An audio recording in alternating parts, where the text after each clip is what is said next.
All right, today I have Bo Sawyer with me, and we're going to talk about some pro wrestling. How's it going, man? How you doing? Doing good, Mike. Just enjoying a lazy Sunday full of recovery and Fortnite. Yeah. Now you first I want to talk to you about this because you shared something on Instagram a few days ago, and it was a championship belt, but it was not just any championship belt. It was the Waffle House championship belt. Now, nobody can tell me nothing about Waffle House. It's my favorite restaurant of all time. I've been to fancy joints, I've been to crappy joints. I love Waffle House. Does that belt really exist? Is that out there? Is that out someone have that? I, I mean, you've seen the picture, Yeah. so it has to be real somewhere. So I don't know if there's a promotion. I don't know if I need to go to the Bowling Green Waffle House itself. I don't know if I need to get to the president of the Waffle House. I want to be in contention with that belt, man, because that is pro wrestling history. And as you can tell, this hat on my head that says Waffle House Yeah. is on my head every time until I put the paint on. So I even mean, when I go to my shoot job, man, it's it's all the time. That's awesome. I mean, what's your go-to, you hit up a Waffle House. What are you getting at that Waffle House? well, I mean, it's got to be a staple of not only just the Waffle House, but my life. I've got to have some biscuits and gravy. Anything, pretty much anything on the menu covered in cap. Yeah. Throw some ketchup on, and we're good. I'm good with just about anything on the menu, but covered in cap. A lot of people don't know. It's your cheese and your mushroom, Yeah. and I'll put cheese and mushrooms anything, man, except maybe tuna. That's a little too much, Right. but Yeah. Yeah. All right, dude. Let's get into some pro wrestling. You um all right. you're one of the few that wears face paint. I love it. I'm an old school fan. I like the face paint and all that stuff. Was that kind of is that like a tribute to maybe your favorite wrestlers, or is that just like, hey, that's really cool. I wanted to do that for me? Kind of a combination. Big, huge Road Warriors fan, as a lot of us should be, Mm, because for a lot of the times I wear the spikes and everything. And to me, it stands out as you come out. And as of today's wrestling, you look and there's so many guys that just it looks like anybody can be a wrestler, and I kind of hate that because I'm old, man. I'm 41. I've been doing this for 20 years now.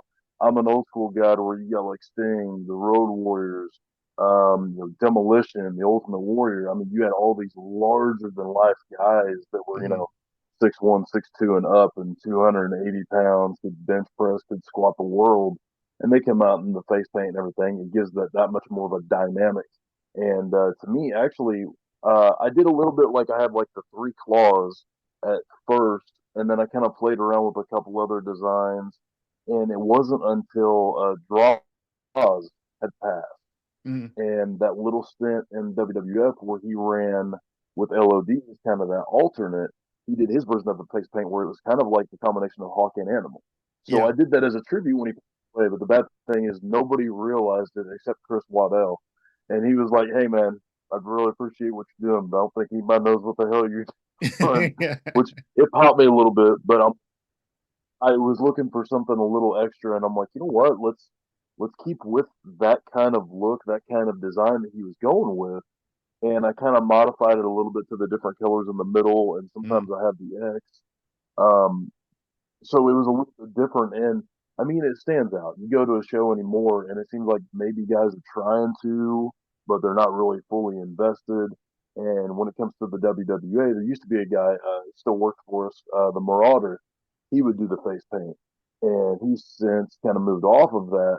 Well, I embrace it because it's just I got that road warrior mentality at times, and like especially like Sting. Hey, Sting is retiring tonight, having his last match, but yeah.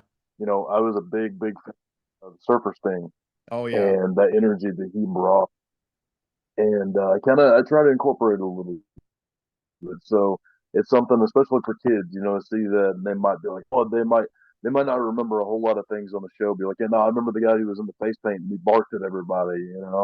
Mm. And that's what I mean. You talked about Sting. Muda was one that always had great face paint. Vampiro.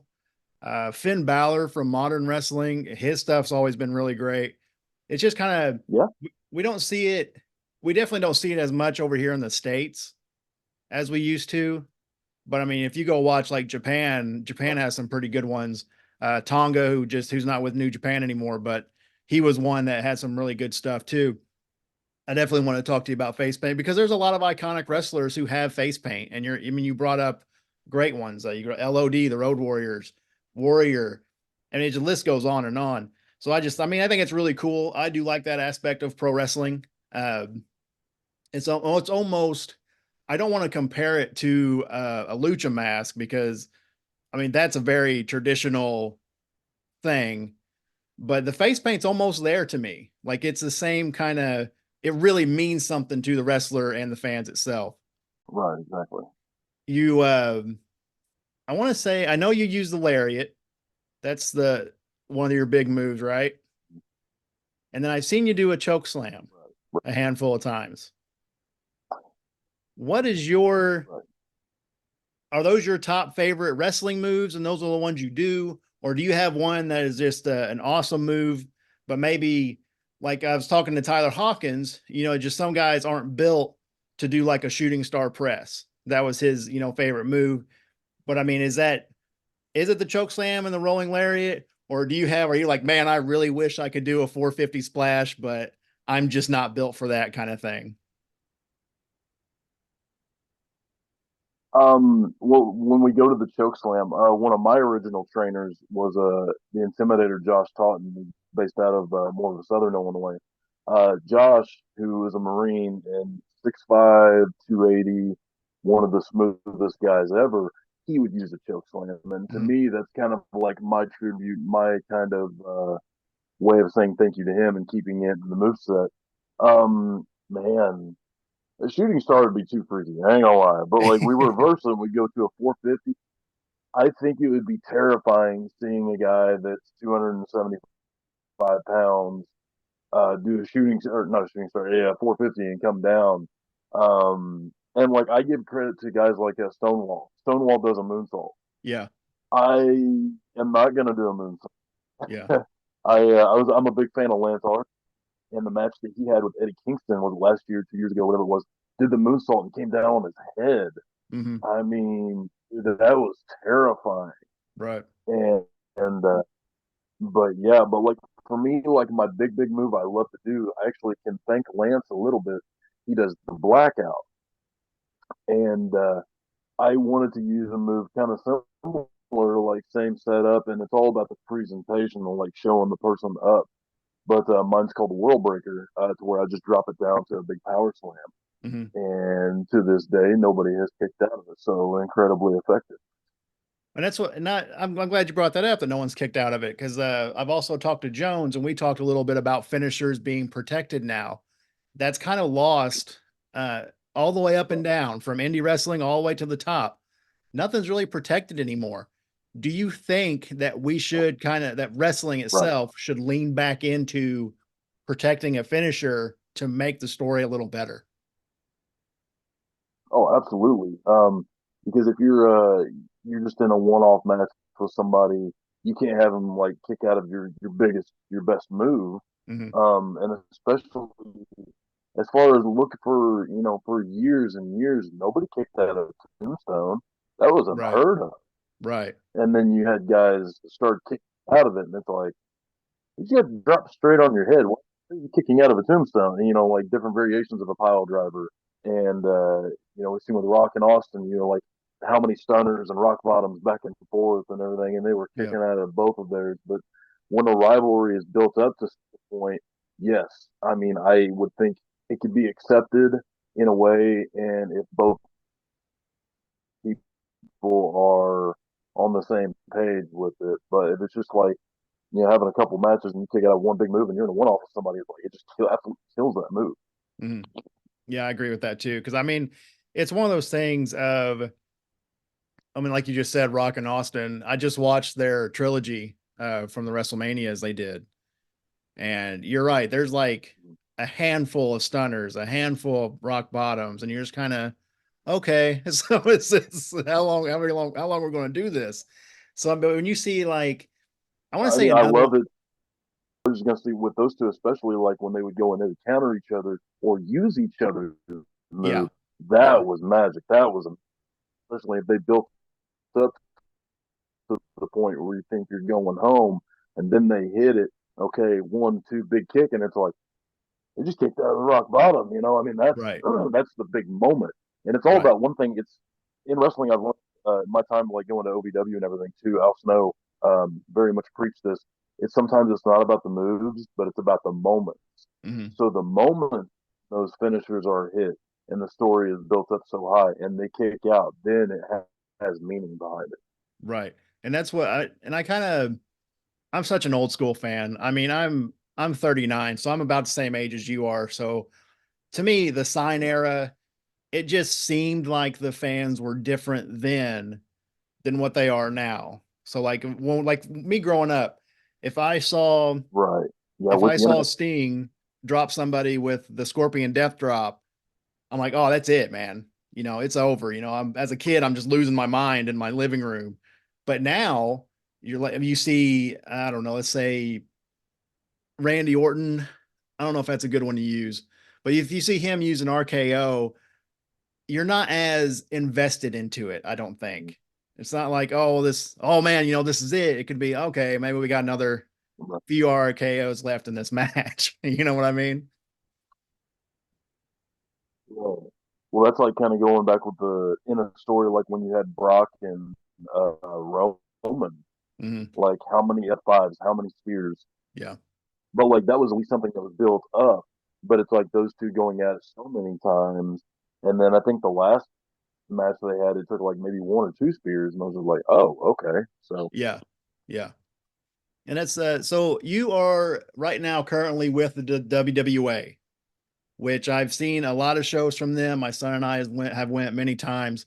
We've seen you wrestle, not only single, but we've seen you wrestle also with Alex Beretta, I believe. Is that right? And your tag that's a team? wild heart. Yes. Yeah. So that's how did your guys' tag team kind of come about? Well, basically, if a lot of people don't know, Alex Beretta was involved in a very serious car accident. Right. He was on his job, was basically being a flagger, kind of like turning the signs, and somebody had either I don't know if it was an older person who had confused the gas with the brake, whatever the case may be, was in I believe a Tahoe and hit him doing Hmm. like 30 or 40 miles an hour. I mean, hit him and flung him probably like a good 50 feet. Right. Multiple breaks, fractures, torn ventricle in his heart, something in his lung, part of his head was I mean, multiple list of injuries. Just the fact that that dude is up and walking today is a testament of how his will to live Hmm. and come back from something, which you wouldn't think. It's like this dude is back to wrestling after being hit by a car. Right. I Yeah. mean, that blows my mind. And I'll put it over. He's one of my best friends. I Hmm. love him to death. Great dude. And as he was getting closer to coming back, we kind of got together a little bit. Be like, hey, it'd be kind of cool if we got to, do a little bit of a tag or something when you came back. And I was like, yeah, that might be something. And collaborating, getting things together, and the timing was right. We came back just before Halloween Hell last year, and the Wolves have been running ever since. And now we are number one contenders for the WWE tag titles. That's pretty sweet, man. And I remember when that happened with Alex Beretta. I remember seeing it, the posts on Instagram and kind of following him back and stuff like that. It's a great story, anyway. But yeah, just to see him back in the ring is pretty awesome. And now to see you guys being the number one contenders is pretty cool too. So, Definitely. so where you're at now in your career, where where do you want to see it going? Where are you kind of you want to get to the top of WWE? Are there more promotions you would like to kind of get into a little bit? Or where do you see what happens next? Well, I see this. There are a lot of the guys on the WWE roster who that is the only place they have worked for. Mhm. I'm on the opposite end. I am, as of January 5th of this year, I hit my 20-year mark. Right. I've been to a lot of different promotions. IWAU is where I started. I've been to Coastal Championship Wrestling. I so there's a lot of promotions I'm probably going to forget that I even worked for. And I'm very happy with where I've been, who I've worked with, who I've been up and down the roads with. But WWA is my home. I will say this: it's not going to be anytime soon, but I can say that when I do call it when I am done, WWA is where I will have my last match. Okay. I love the company. Great, great atmosphere. Like I've been in a lot of locker rooms. And there's been a lot of other locker rooms where you have those people you don't want anything to do with. I can Mhm. easily say right now, the roster of the WWA, I have a friend in every single person there, and I am extremely happy to be a part of it. Now, as far as like possible goals, like obviously right now is what I'm looking at, and that is WWA tag titles with Alex Beretta for the War Wolves. Um, right now, I'm kind of jealous, not really. My fiance, Lizzie Six, is now the WWE Hardcore Champion. That's right. Yeah. Um, not too sure if that's the belt I want to go after, not just because it's hardcore, but it's going to be an awkward car ride home. Oh, Let's I'm put it sure. that I'm way. sure. But it would be interesting. It would be interesting. Yeah. But after that, after let's say the tag titles and everything, another goal. Obviously, everybody wants the big title. They Sure. want the WWE title. I'm no different. But I want to. I would love to prove myself and show that I can hang and be a top guy and go after that WWE national title. Okay. That's awesome, dude. I am a fan of WWE. I think what you guys do is great. I've said it so many times. It's such a bummer that the Coliseum is closed down right now and you guys can't get back to Evansville. Right. I live kind of north of Evansville, so for us, that's about the closest without it being like a 2 hour drive to get to see you guys. But yeah, I know Okay. WWA is growing. You can, if anybody listening to this, watching it, you get a chance to go to the show. It's fantastic. You guys are definitely making something happen. Uh, what else we got here? I know I had some other questions for you. I did see where apparently you are a Chicago Bears fan. And now I, growing up, was a I Green am a Bay Bears fan. fan. Yeah, I was a Oh cheesehead. no. So, Oh no. but Hey, bear down. yeah, yeah. But the Bears, they do have a tie to pro wrestling, and it's Steve Mongo McMichael. There may be other ones, Yep. but were you a big McMichael fan growing up?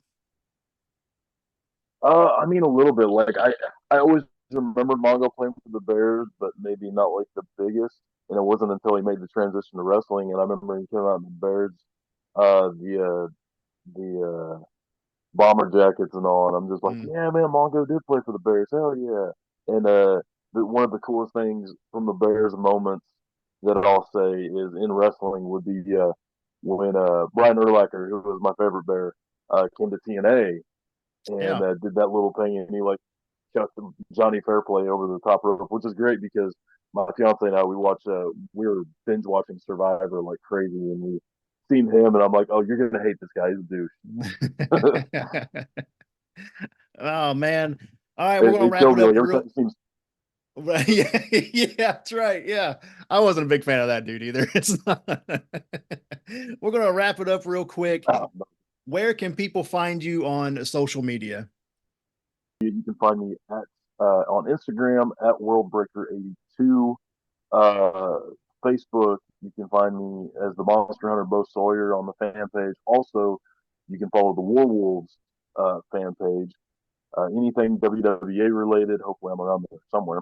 The world of TikTok, you can find me at Monster Hunter underscore Bo Sawyer. And I think I'm on X or Twitter, whatever the hell it is today. It's Bo Smash and the letter U.